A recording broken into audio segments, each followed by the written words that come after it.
Hello. I received a huge package from a viewer. Pete Hi-Fi from Audio.nl said he had some ribbon panels, planar panels, we'll see in a bit. One thing, I'm not sure yet if I'll disassemble them, because that's a bit up to the owner, because he asked me if I could check them and if I, wanted to show them to, you guys, because it's not a common thing. I've never heard of the brand and I've never seen them, so let's see. First off, I know that it is well packed, and that's good, because the guy that delivered it to me was not very gentle. So I keep the packaging because I probably send them back real soon. So these are probably the transformers, because it's a separate package. So they are called ribbons, but we'll see about that, if it is actually a ribbon. This is a diagram of how to connect, so that's good.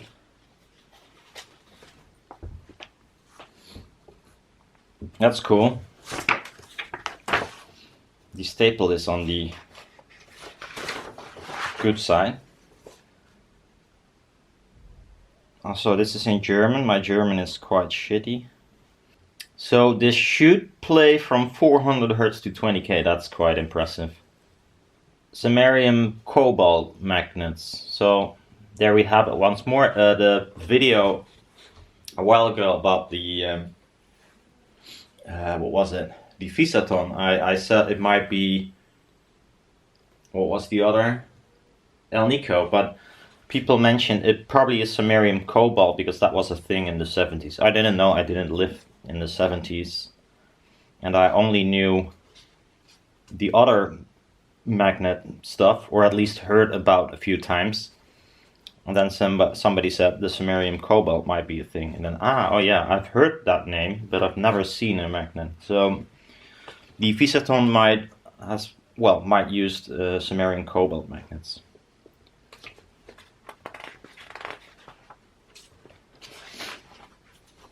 So there's a lot of background information, and this is the original transformer, which probably is a toroid. These were in for repair, I forgot where, and so the transformers changed, so I don't know. Probably because they changed the impedance of the ribbons, which is, in my opinion, not, that's not bringing it back to original. It's very costly to make new transformers as well, because you didn't look for the right size aluminium or something. That's kind of weird, but we'll see. Maybe I'll get this box out of the way first, because it's quite massive and it's in the way. Yay, transformers.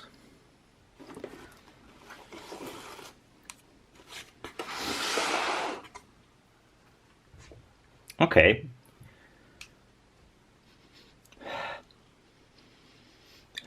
It smells like I recognize this smell, but I cannot place it. It's woodland area, moist wood, a shed maybe. It smells like forest, wet forest. What strikes me is the amount of windings. I mean, this is a impedance transformer, but there's quite a lot of windings in here. It's kind of weird. I mean, I created a few transformers for ribbons, half a year back or something. I cannot say they were great or something, but I've seen other transformers for ribbons as well. They usually have a few windings on the primary, and then, like a few windings, not like 50, but like 3 or 4 on the secondary. So that's kind of weird. But in the here you can see you can change. So the secondary is meant for 1.3 ohm, which is okay, well, nice. And then you can like choose your impedance, which is kind of nice. And it should be okay for 60 Hz to 50 kHz. That's 25 watts. That's quite a lot. I mean, grade like, you know, 60 to, it's quite a lot. But it's nice, you can choose 4, 6 or 8 ohm impedance for your crossover. And then on the other side, the ribbon should be 1.3 ohm. Oh, it's on the front side. So either something went wrong in shipping, or they were actually already screwed, which is kind of... that's not cool.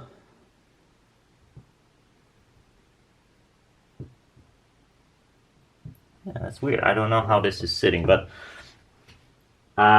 okay. So, we see the ribbon, which probably is just a planar magnetic, not a ribbon. It is not corrugated. It either had a lot of abuse,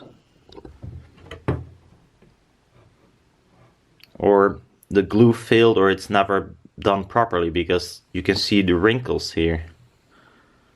It's wrinkling while there's no corrugation, so it should be flat, but it's not flat anymore. So either the tension was really low, or lost tension, or they put too much power into them.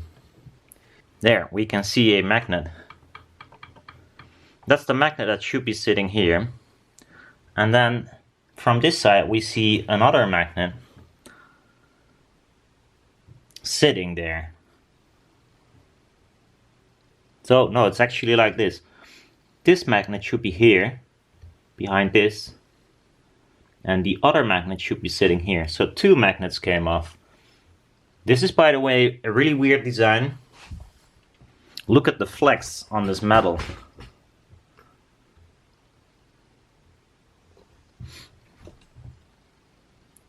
It's rather hard to keep a, you know, set distance from the mylar. What also is a problem is that this might flex, but the magnet won't flex. And that's why the glue joint feels, well, rather easy. Not sure if this happened here just by this bending a little bit. I think it might just being dropped, or the glue failed in any way. But this is bad, because this magnet is now touching the magnet on the other side, since it's a push-pull. Here are magnets as well. And it's sitting against this magnet, and it's like squishing the membrane. Not cool. What I also dislike about this assembly, this might be a newer... There's not a brand or label anywhere. I have to look up the name of the speaker brand, at least they came out of, I guess, because I was looking for this brand, and these tweeters of this brand look completely different than these. This is a lot of plastic, which is... I don't know why.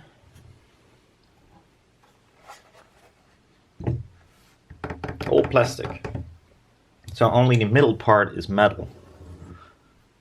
Or am I lying now? Is this steel? It feels like plastic.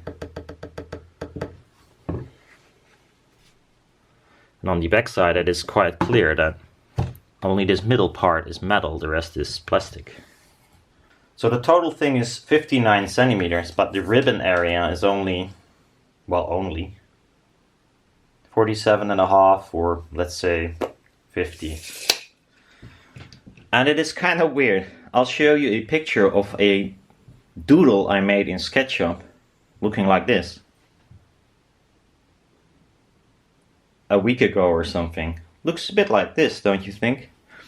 Actually, it was more based on a carver, but a carver looks pretty much the same as this, as many others probably do, because none of them is actually a new design, I think.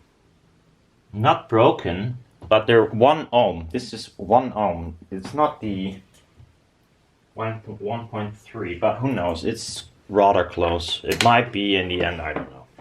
It's not a huge difference, but... This is the second one. Let's see if this one is in good condition. I hope so. Otherwise, this trip to me might have cost it, I don't know, although it was nicely packed. So here on the back side, not one of the magnets is coming off. And here we got the same problem. Oh, it's even worse. So on this one,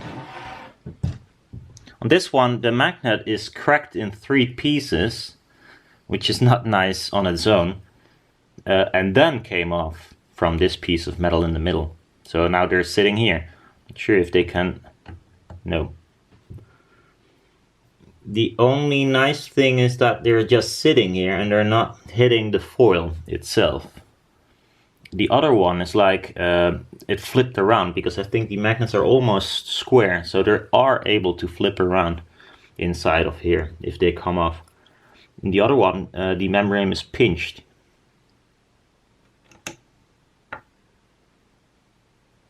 One, yeah. So there's the same, and both membranes are, by the looks of it, not broken. By the way, the magnet didn't seem to break. But when I take a closer look, it looks like the magnets are like this size. Where we first thought this might have broken up into 3 pieces, which would be quite amazing that they're so equal. Let's see how equal they are. I think because they're so equal because they're 3 magnets.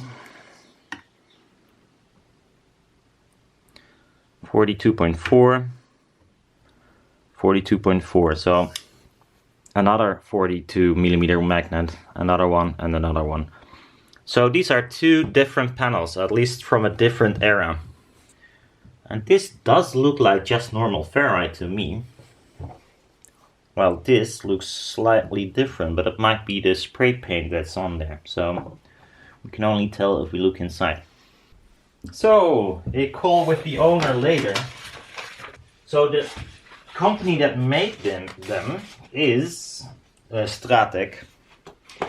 And they were used in a huge DIY audio store in Germany called HIFISOUND. They use them in their builds. And the owner bought them as a demo pair, so he didn't have to make them even. Then after a while the foil was not correct anymore, and he asked if they could be replaced. And they said they have a better foil, and he replaced them himself, because apparently they didn't replace them, but they did supply the new transformers. So yeah, nowadays there are no like physical, or hardly any physical shops which have all these kind of drivers, and you can just look around, and that would be so awesome. But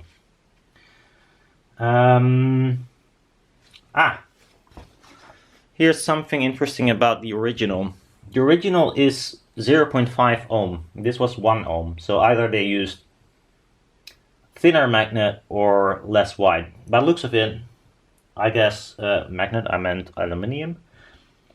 Now the only thing I don't know, if you would have to replace these foils, I don't know if they are stretched or not. I don't think, at least not stretched really hard, since their frequency response says 400 Hertz. And depending on how wide this is, let's say if it's this wide, it's impossible to reach that low if you stretch it. So I asked if I could take them apart, because you have to take them apart anyways, and they might break, who knows. I just wanted to make sure if I do it, that's not going to be a problem if I break them. It looks like it's glued as well. That would not be very nice.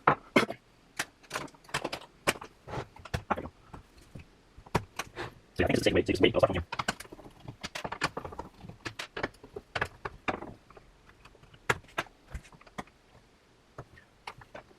I'll keep that in for now.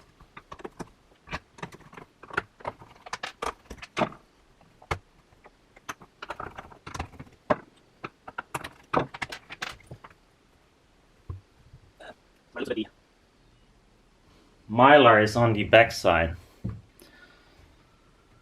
So I have to shim it somehow.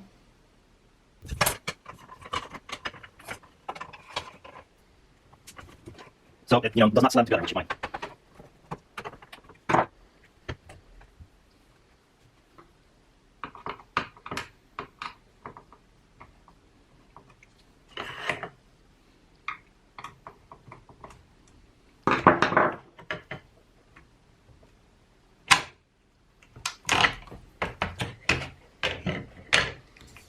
So those were the magnets that came out. Oh. Ooh. That foam is already almost gone, but this is a nice design. And this width, even if you tension it a little, it should reach around 500 Hertz or something. This is almost the same as, for instance, a yeah, this is around the width of a solo sound panel, which is around 8 centimeters. Let's check that. This might be even more. 9. So even with some tension, this should be able to reach around 400 or 500. If it's usable frequency, that's another story, but resonance should be around that point, maybe even 400. So by the looks of it, the tension on the foil is way too low. I'll show you what is the problem. And he also said he heard some resonances when playing, and I can imagine why. So everything with foil and connectors is on the back side.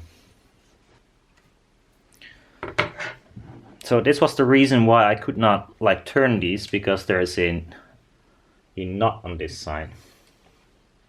But you can clearly see the problem. And I'm not sure if this is supposed to be like this. So first off, you can see that it is too loose. It creates this kind of noises everywhere.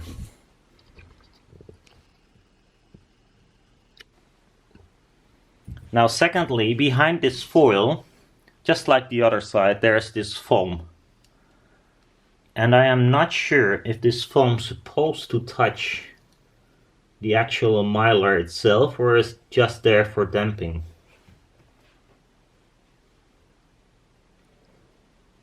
I cannot tell. Same goes for this yellow foam.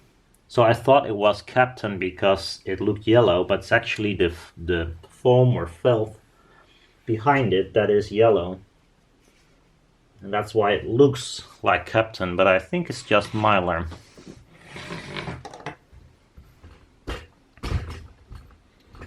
Here's the damage the magnet did to the foil when slapping together. There. So it does measure, but this, well, it's nicked. The coil design itself is simple. Very simple.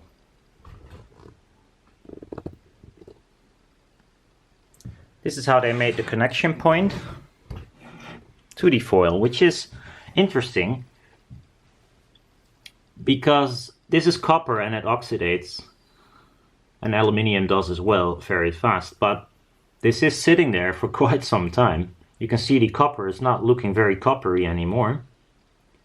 But I measured them and it was still 1 ohm, so it still works. That's kind of fun. So yeah, I think if you want to use them, you have to refoil them. Unfortunately. The etching or whatever they used looks rather nice. It's just a miracle why they used only 2 traces, but they probably had a reason for it.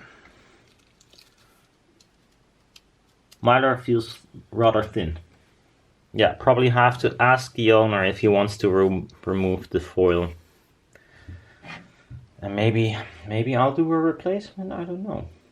I have to think about it, but there you go. The inside of a Stratec bandchen In other words, the Stratec ribbon, which is not a ribbon as you can see, it's a planar magnetic. You know, the discussion about ribbon or planar magnetic. I think you cannot call this a ribbon, but that's me. There you go, very interesting thing. I mean, if you can mold plastic like this is rather cheap to make. I think the magnets back then were not so much cheap to make. But yeah, nowadays you could use neos. That was what I was planning for, at least. Well, see you next time. Bye bye.